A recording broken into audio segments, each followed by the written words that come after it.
Edgar, un placer verte nuevamente. Bien, nuestro tema de hoy lo hemos denominado estrategia como revolución, la esencia del nuevo humano. Cuando ustedes revisaron sus correos, seguramente les llegó el mensaje de direccionamiento estratégico avanzado, ¿cierto? Alguien que me diga qué se imaginó al leer, revisar ese título, esa invitación que les llegó sobre direccionamiento estratégico avanzado.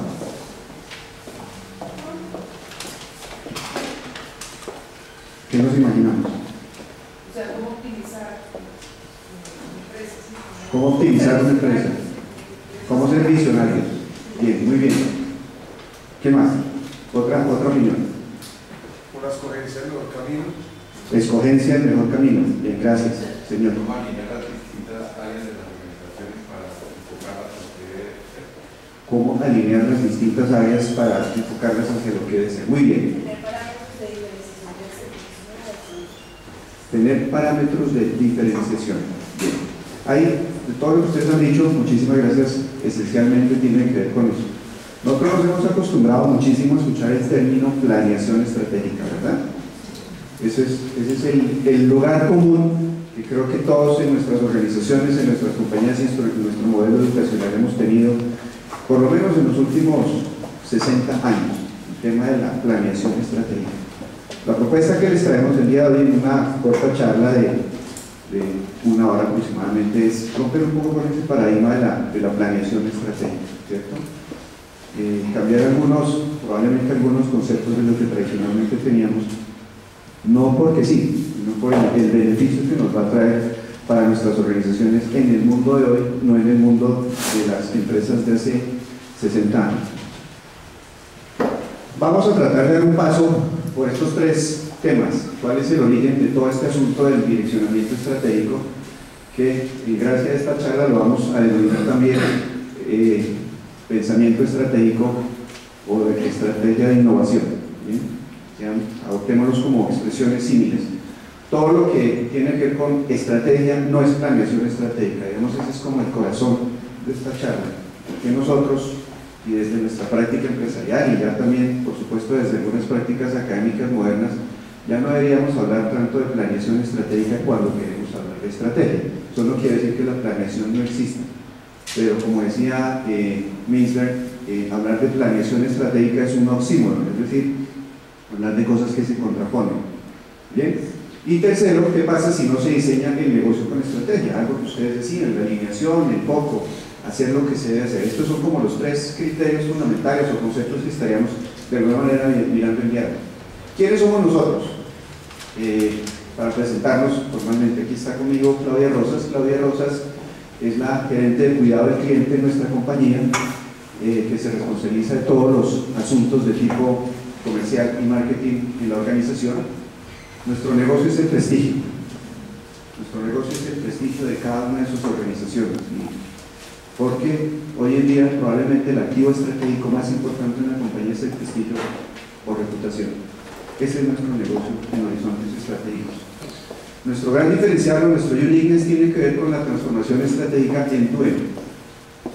Nosotros no nos describimos como una compañía de consultoría formalmente entendida, con todo el respeto a quienes hemos hecho alguna vez lo que denominamos labor de consultoría. ¿Por qué? Con un paradigma que existe precisamente en el mercado alrededor de las compañías de consultoría. Ustedes saben que hay muchas bromas sobre los consultores, ¿cierto? El consultor es el que viene a darme la hora con mi propio reloj, es el que contrato para que diga lo que yo quiero decir, pero que no me atrevo a decir, una cantidad de cosas de ese estilo. Pero básicamente no nos describimos como una firma de consultoría porque nuestro interés no es dejarles diagnósticos a nuestros clientes, sino acompañarlos en un proceso de lo que denominamos coaching estratégico para implementar soluciones de alto impacto para el negocio. Fundamentalmente la esencia nuestra es hacer procesos de transformación estratégica de principio a fin.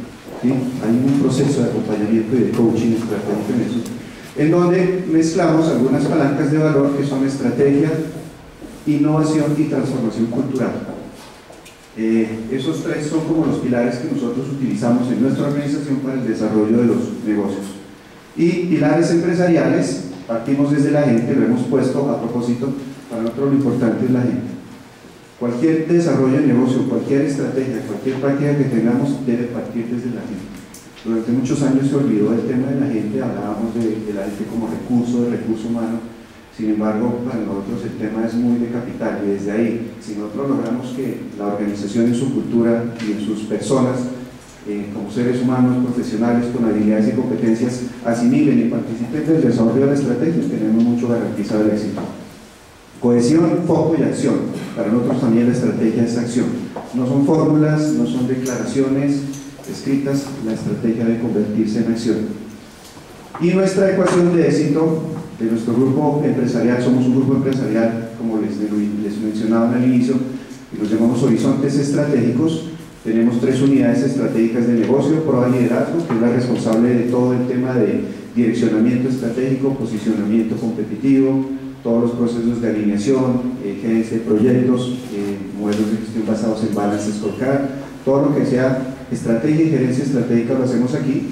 Campus es la unidad empresarial en donde manejamos todos los aspectos relacionados con culturas de alto desempeño, cultura organizacional de alto desempeño.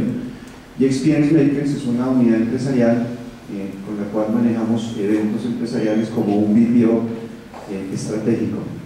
Y tenemos 2 sociedades internacionales, una con una compañía de México que se llama Neuromarketing, precisamente para manejar procesos de consulting en neuromarketing, y otra que se llama Redbox Innovation, también de México, que es una de las primeras agencias en América Latina en temas de innovación.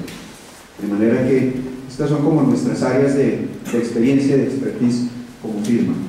Bien, pensemos un poquito como en la historia de todo este tema de la estrategia. ¿De dónde nace el tema de la estrategia? ¿Cuáles son como los orígenes de los temas de estrategia? ¿Qué me dirían ustedes?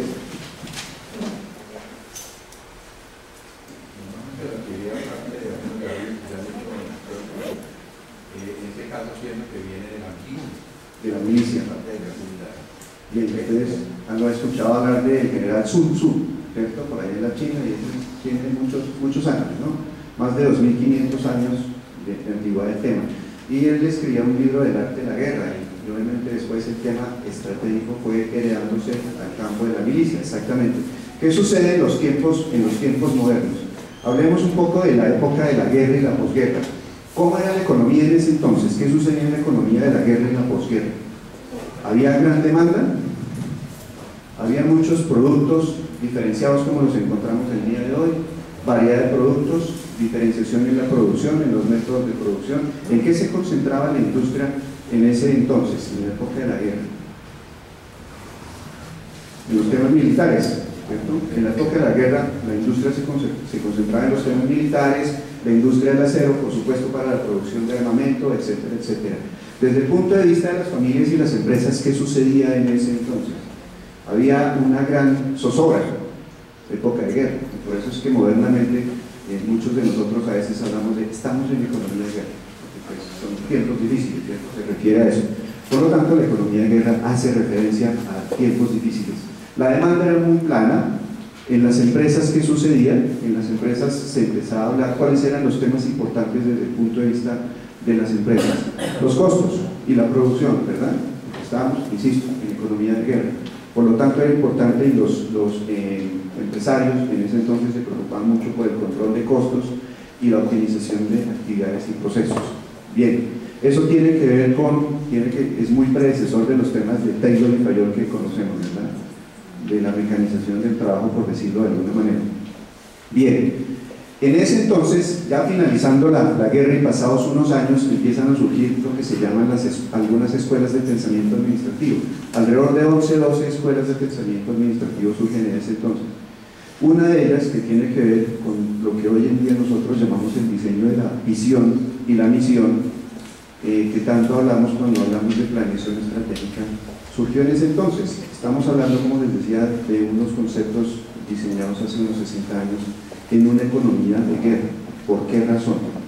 Como era tan importante el tema de los costos y la producción y el control de los procesos y su optimización, resulta que surgen también en ese entonces lo que hoy en día, ustedes recordarán, en términos de profesión se llaman los economistas industriales, que es como una mezcla, digamos, entre un economista y un ingeniero industrial, porque debía dársele mucha atención a ese tema de la optimización de procesos y costos.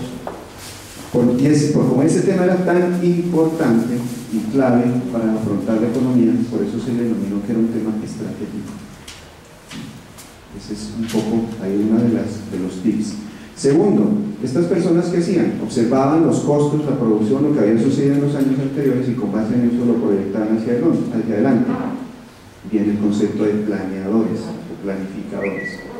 Y entonces se acuñó mucho el término de planificadores o planeadores estratégicos. Ese es un poco el surgimiento de esa expresión. Tenía que ver mucho con la planeación y programación de actividades y revisar cómo estaba el desempeño del pasado en nuestras organizaciones para proyectar hacia adelante. Entonces, un poco a grosso modo el origen de esta expresión de planificación o planeación estratégica, ¿cierto? Años más adelante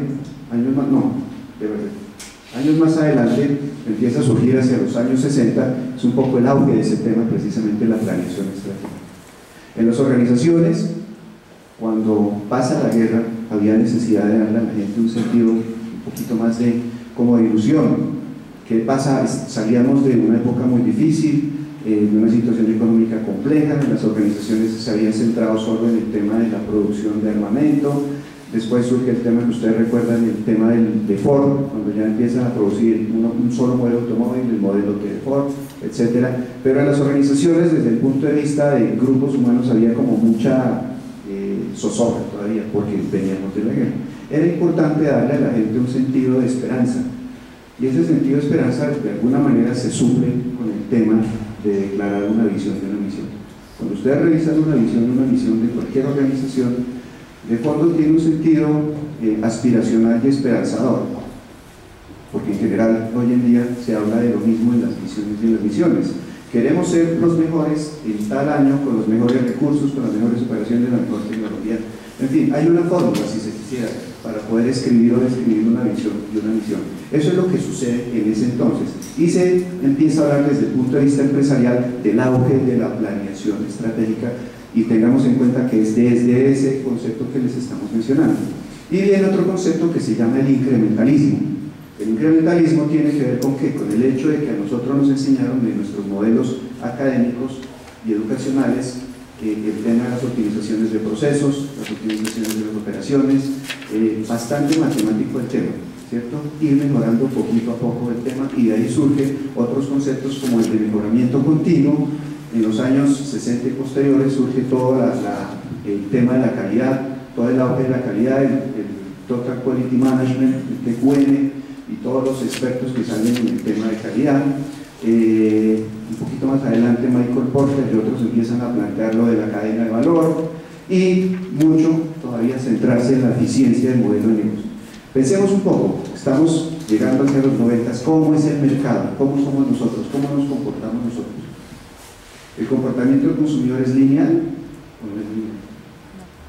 ¿El mercado y el comportamiento se puede predecir o no se puede predecir? Muchas de las teorías administrativas que la mayoría de nosotros estudiamos tienen que ver, y nuestros modelos educacionales son lineales, nos enseñan a pensar linealmente y tratar de ajustar muchas de las realidades de nuestra vida con base en ecuaciones, en regresiones, etcétera, etcétera. La pregunta es si el entorno de nosotros y el mercado hoy en día es lineal. Yo diría que no somos para nada lineales, ¿cierto? El mercado es muy volátil. Por lo tanto, ¿qué hace falta? Cambiar de modelo de pensamiento de alguna manera, ¿cierto? Es cuando surge todos los aspectos del mercadeo uno a uno, el market one to one. ¿Eso qué quiere decir? Que hace muchísimos años, cuando había un solo modelo de vehículo, el modelo T, pues no había más, y no podíamos escoger más. No había muchísima oferta de productos, el mercado estaba acostumbrado a ser consumidor de muy pocas variables, ¿cierto? Hoy en día prácticamente el mercado es mucho más educado, nosotros somos mucho más exigentes y consumimos de una manera muy diferente. Entramos en el mundo de la innovación. Ese es un mundo maravilloso, pero infortunadamente desaprovechado por la mayoría de nosotros en nuestras empresas y en nuestro mundo de emprendimiento, y inclusive en nuestro mundo personal. El mundo de la innovación surge con fuerza, sobre todo en las economías de Estados Unidos y Europa, más o menos en los años 90. En nuestro país es un tema que está tomando mucha fuerza en los últimos 7, 8 años. Gerencia de la estrategia. y empezamos a hablar ya no de planeación estratégica, sino de direccionamiento estratégico. Como decíamos unos años antes, un personaje llamado Henry Mintzberg decía, hombre, hablar de planeación estratégica es un oxímoron, ¿no? Oxímoron es una combinación de dos palabras, oxi y moron. Oxi significa afilado y moron significa no afilado. Entonces es una expresión para decir que estamos hablando de dos cosas distintas. La estrategia tiene que ver con el futuro, la planeación tiene que ver con traer el pasado, ¿cierto? Entonces una propuesta que les estamos haciendo el día de nosotros es centrarnos en eso. Es distinto hablar de estrategia que hablar de planeación estratégica. Bien, y surge todo este fenómeno de la social media, que es un fenómeno antropológico, sociológico y de marketing. Es una mezcla de los tres, y por eso el auge de las redes sociales, de los Facebook, de los Twitter y todo este tipo de cosas, del posicionamiento web, todas las herramientas web, es un tema que surge con fuerza en esta época. ¿Qué estamos diciendo hoy? ¿Qué se nos está viniendo encima? ¿Qué es lo que tenemos encima hoy para nuestros negocios? Hablar de innovación estratégica. Ya no hablamos ni siquiera de direccionamiento estratégico, hablamos de innovación estratégica. ¿Qué es la innovación estratégica? ¿Con qué tiene que ver? Con ser revolucionarios en el mundo de la estrategia, con romper paradigmas. Es un segundo tip que les dejamos y propuesta el día de hoy. Ya no hablamos de planeación estratégica, sino de direccionamiento estratégico, pero mucho más allá de innovación estratégica. Segundo gran tema. Tercero, empezamos a hablar de neuromarketing. Algunos de ustedes probablemente han trabajado en el tema de neuromarketing, ¿cierto? ¿Qué nos dice el neuromarketing? ¿Por qué es tan importante el día de hoy el neuromarketing? Dimos una charla esto hace unas semanas y algunos de ustedes estuvieron aquí. ¿Por qué es importante el neuromarketing el día de hoy? Porque es el que permite determinar qué es lo que buscan las personas, qué Bien. necesidades tienen, hacia dónde van sus nuevas Listo. expectativas. Una pregunta a raíz de lo que estás diciendo. ¿Cuál es tu nombre? Robert Villano. Robert, gracias. ¿Un estudio de mercado, un focus group no nos daría las necesidades del mercado? Por acá dicen que no. ¿Por qué? Porque efectivamente lo que se busca es como generalmente lo que ha venido pasando, que las personas se adecuan a lo que las empresas ofrecen, ¿verdad? Mientras que estos estudios permiten determinar qué es lo que realmente está buscando cada usuario y adaptarnos a sus necesidades. Bien, listo. Simplemente muchas gracias, Robert. Una breve síntesis de eso y por qué es tan importante el neuromarketing. El neuromarketing, inclusive vamos a empezar a hablar en los próximos años de neuroestrategia. Ya ni siquiera de innovación estratégica, sino neuroestrategia. ¿Por qué es tan importante esto? Hace unos años, hablemos de unos 15 años aproximadamente, empiezan a profundizarse los estudios de la neurociencia, es decir, cómo se comporta el cerebro, básicamente, y eso es un estudio muy, por supuesto, de la ciencia médica. Pero, ligado a la neurociencia, empieza a surgir una disciplina, más que una ciencia, es una disciplina que es el neuromarketing, precisamente tiene que ver con eso que decía Robert. Es, como decía Steve Jobs en una charla, el cliente no sabe lo que quiere hasta que se lo muestra, ¿cierto? Eso tiene que ver con un tema que se ha estudiado. La Universidad de Harvard dice que el 95% de nuestras decisiones son emocionales, no son racionales. El mercadeo tradicional nos venía de alguna manera enseñando que nuestras decisiones obedecían a fenómenos netamente racionales, que la escogencia la hacíamos desde el convencimiento racional que el productor de un bien o servicio nos hacía y con base en eso tomábamos una decisión.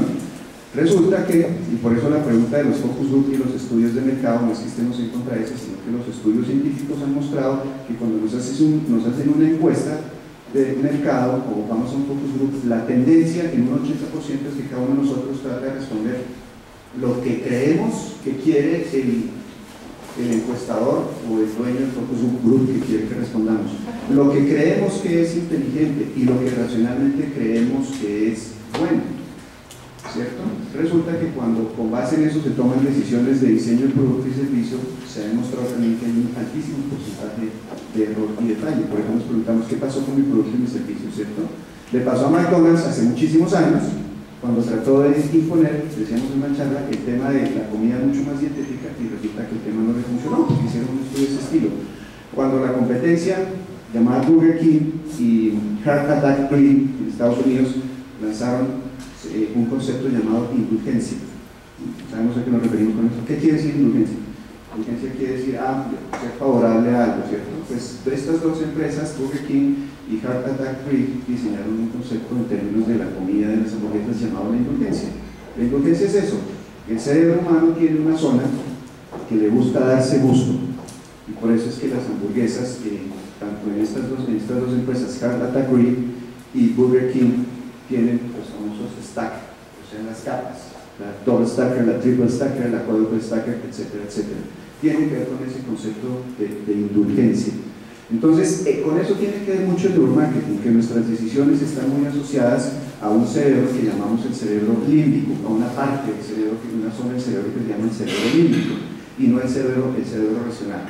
Bien, si tienen alguna pregunta de eso al final, damos un poquito del tema de neuromarketing para seguir avanzando con eso. Pero la referencia era, porque vamos a empezar a hablar de neuroestrategias, y es cómo llegar a la esencia de la mente del consumidor para poder nosotros desarrollar un negocio.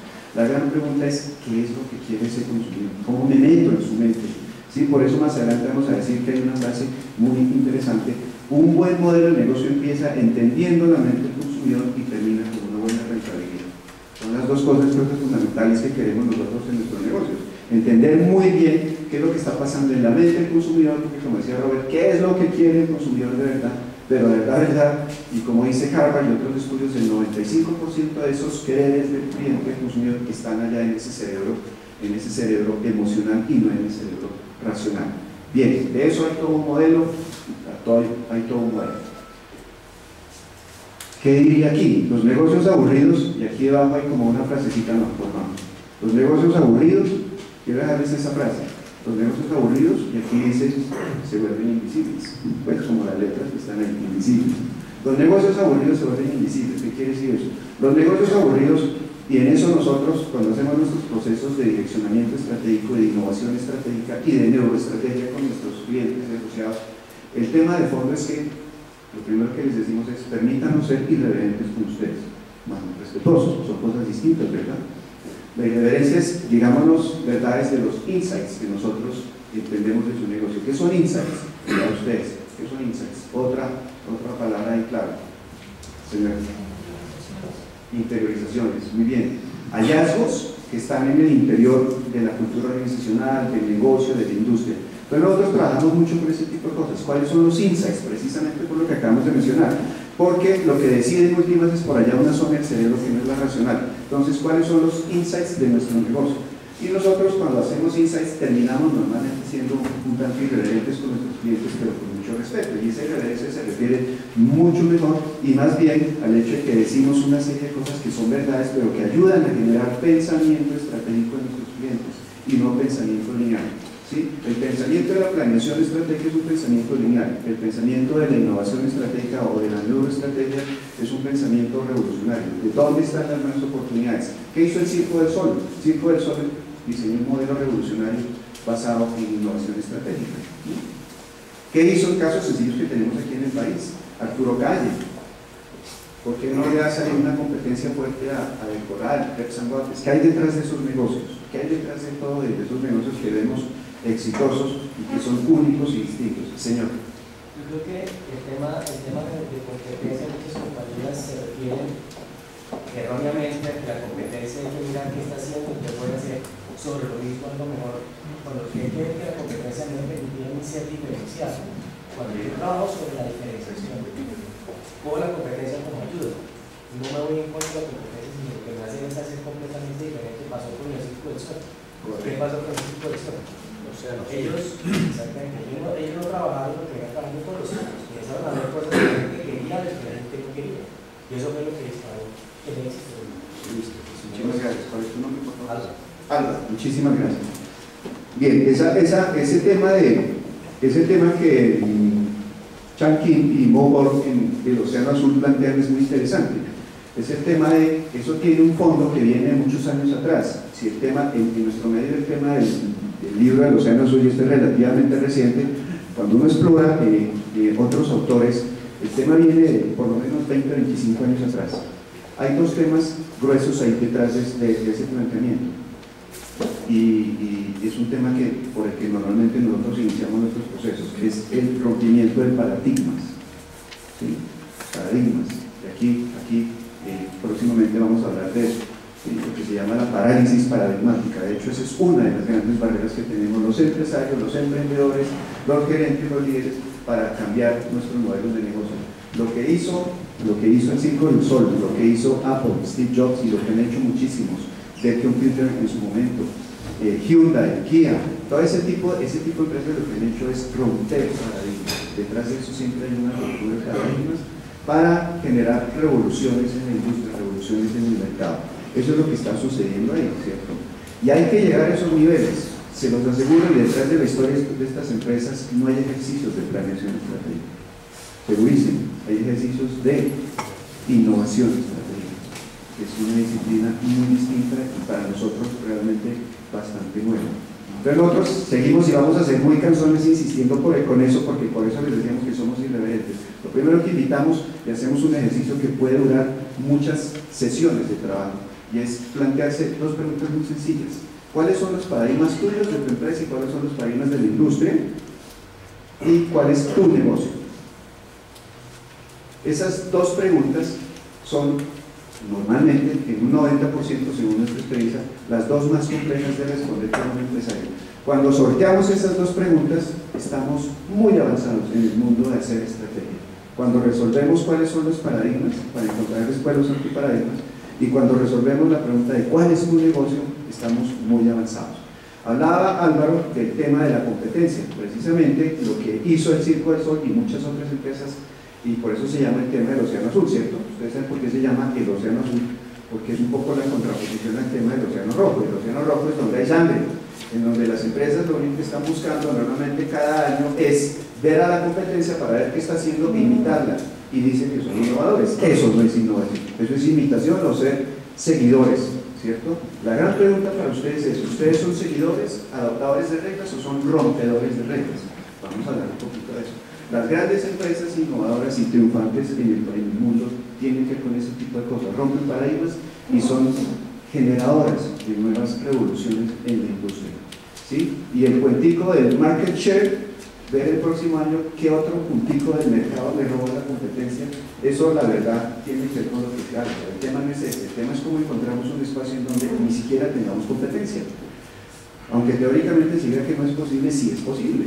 Lo ha hecho Apple, lo hizo en su momento Dell Computer, lo ha hecho empresas nuestras como Del Corral, como Arturo Calle, etc. Entonces la vida real sí funciona eso. Bien, aquí hay unas frases que también tienen que ver con eso que les mencionábamos de ser un tanto irreverentes con nuestro mundo tradicional. Gran parte de las herramientas y técnicas esenciales del management moderno fueron inventadas por individuos nacidos en el siglo XIX. Ahí está el reto: crear organizaciones capaces de renovarse continuamente sin crisis previas que lo justifiquen. Muy típico de nuestra cultura latina, ¿cierto? Esperar a que nos estrellemos, nos chocamos, cuando vemos la sangre en la frente decimos: miércoles, tenemos que cambiar, tenemos que hacer algo, reaccionamos. Crisis, ¿cierto? Pues no hay que esperar a la crisis, ¿cierto? Y el tema de que, sí, las crisis siempre generan oportunidades, pero mejor si las podemos evitar cuando tenemos pensamiento estratégico. Si cree que su organización es exitosa, no duerma tranquilo, siempre habrá alguien tratando de superarlo, y seguro que vale, ¿sí? Somos muy tranquilos en nuestro medio, porque no hemos estado acostumbrados, y nuestro modelo educacional y nuestro modelo empresarial no nos ha llevado a ser verdaderamente competitivos y a desarrollar pensamiento estratégico. ¿Bien? Qué pena.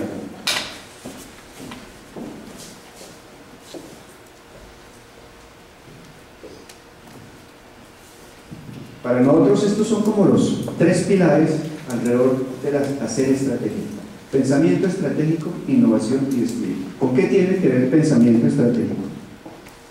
Con lograr singularidad. Esa es otra palabra que vamos a dejar de ese propósito. ¿Con qué tiene que ver la singularidad? Con ser únicos, con ser distintos, con tener un ADN que no tenga copia. Aquí hay muchos hombres, aquí hay muchas mujeres, somos del mismo género unos y otros, sin embargo, ¿qué nos distingue? Esencialmente, nuestro ADN. Y por eso, modernamente se habla de que las organizaciones deben desarrollar su ADN. Innovación, ¿con qué tiene que ver? Crear valor sobresaliente. Innovación no es investigación, desarrollo, investigación científica y laboratorio, es crear valor sostenible permanentemente. Y hay formas de hacer innovación de manera sencilla, rápida y de bajo costo. Innovación en modelo de negocio, innovación en cultura, crear cultura de innovación, el tema de las famosas oficinas de innovación que se transforman en laboratorios dentro de nuestras empresas debe desaparecer. La innovación tiene que ser una cultura, tiene que ser parte de la cultura organizacional. ¿Con qué tiene que ver despliegue en esta ecuación? Con que la acción debe ser de todos. ¿Sí? Hace mucho tiempo nos enseñaron a nosotros, y sigue sucediendo eso, por lo menos en nuestra estadística, en el 80 o 90% de nuestras compañías, que los ejercicios llamados de direccionamiento